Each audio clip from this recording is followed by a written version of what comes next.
Salam kamir, kekaguman ilahi mengarah pada iman dan rahmat. Saudara-saudari yang terkasih, saya tertarik dengan salib ini yang kayunya dari bahan kayu pedalaman di Kalimantan atau di Papua. Keras, berat itu karena kayu ini kayu keras. Dan kalau dipaku setengah mati. Saya mendapatkan dari seorang bapak yang kerja di kapal, Pak Budi dari Banjarnegara, Mandiraja, dan ini kemudian saya ingat terus. Salib yang mengingatkan kita kepada Yesus yang memikul salib. Saudara-saudari yang terkasih, Injil hari ini berbicara tentang Yesus yang mengingatkan para muridnya akan salib. Anak manusia akan ditangkap, disiksa, dan disalibkan, dibunuh. Tetapi setelah itu dibangkitkan. Para murid sedih, tetapi para murid tidak memahami ajaran tentang salib itu.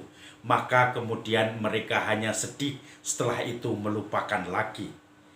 Lalu diceritakan dalam Injil itu, Yesus masuk ke rumah di kampung di Kapernaum bersama Petrus. Kemudian orang penjaga pajak bait Allah itu bertanya kepada Petrus, "Apakah gurumu tidak membayar pajak?"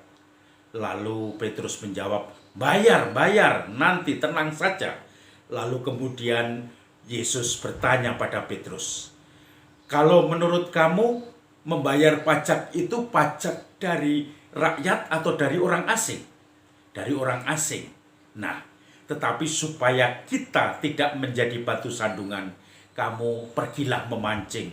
Nanti kamu akan mendapat ikan yang pertama, dan ikan itu bukalah mulutnya. Di situ akan ada uang 4 dirham.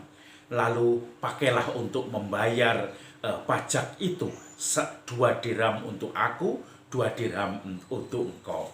Nah, saudara-saudari yang terkasih, lalu Petrus pun melaksanakan dan semua ditemui seperti apa yang diperintahkan oleh Yesus. Di satu sisi Yesus mengingatkan akan salib dan penderitaannya, bahwa dia akan disiksa, dia akan menderita, dia akan disalibkan dan wafat, kemudian akan dibangkitkan. Di sisi lain para murid tidak pernah percaya bahwa Yesus akan menderita, atau ajaran tentang penderitaan ini dianggap sambil lalu saja, sehingga Yesus selalu memberikan selang-seling antara menderita dengan mukjizat. Kali ini mukjizatnya adalah Petrus disuruh memancing dan mendapatkan 4 dirham dari mulut ikan itu untuk membayar pajak. Saudara-saudari yang terkasih, hari ini juga kita memperingati Santo Maximilian Maria Kolbe. Dia seorang Romo Kapusin yang kemudian memberikan dirinya sebagai ganti ketika orang-orang Yahudi ditahan di kamp Auschwitz oleh Jerman Nazi, dan kemudian mereka dihukum mati, digas satu-satu, bahkan secara massal.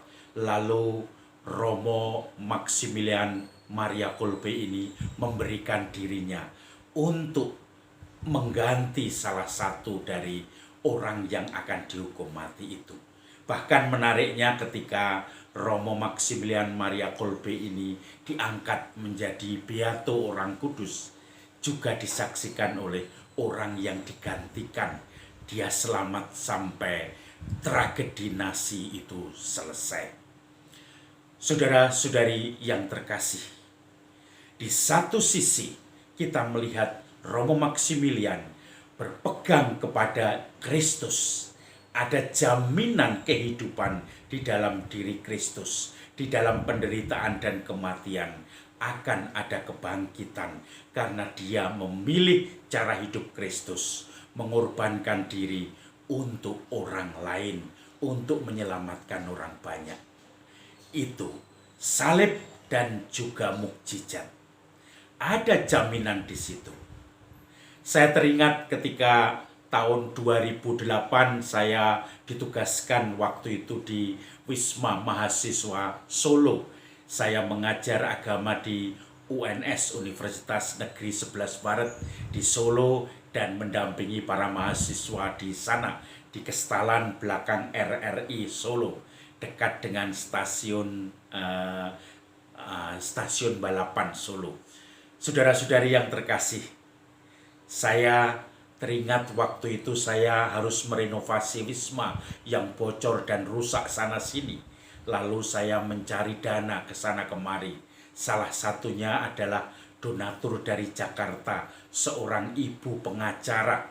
Saya mengatakan saya membutuhkan keramik kurang lebih beberapa puluh meter. Dia langsung menghitung dan mengatakan, gampang itu Romo. Saya, karena dia pengacara, itu praktek saya beberapa jam saja sudah menutup itu semua. Lalu saya diberi sumbangan oleh ibu itu, seorang pengacara. Saya ingat namanya Bu Brigita. Kemudian ibu itu bercerita kepada saya ini juga sedang kena kasus simpanan di bank. Saya lupa waktu itu kasus apa. Pokoknya uangnya hilang. Ratusan juta pada waktu itu. Tetapi Ibu Brigita itu bercerita dengan senyum dan mengatakan, saya merasa tidak kehilangan apa-apa. Saya merasa santai-santai dan nyaman saja. Saya merasa sesuatu itu tidak mengganggu saya. Waktu itu saya heran, uang ratusan di atas 500 juta itu bisa hilang. Dan kemudian ibu itu dengan tenangnya mengatakan, semuanya saya serahkan kepada Yesus, kepada Tuhan yang akan memberi mukjizat kembali. Saudara-saudari yang terkasih, penyerahan ini yang kadang-kadang membutuhkan iman. Saya pun juga mengalami masalah-masalah yang berbeban. Kadang saya kurang memegang iman akan salib dan kebangkitan ini. Karena itu kadang-kadang saya sendiri sangsi, apakah Yesus Tuhan yang disalibkan ini juga akan bangkit dan membangkitkan saya, yang mengajak saya untuk menghadapi segala sesuatu dengan penuh optimis. Pertanyaan ini tentu saja semua menggema dalam diri kita semua. Apakah kita sudah merasakan ketidaktenangan itu tersingkir? Masa depan kita semuanya menjadikan aman karena seakan-akan Yesus yang bangkit sudah memberikan jaminan hidup kita. Mari kita bergulat untuk menekuni iman kita. Mari kita menemukan Yesus yang sengsara dan wafat, dan kita pegang sampai pada kebangkitan, sehingga kita tidak was-was dan ragu-ragu, tetapi penuh iman menghadapi segala cobaan dan seluruh beban hidup kita. Salam Kamir, kekaguman ilahi mengarah pada iman dan rahmat.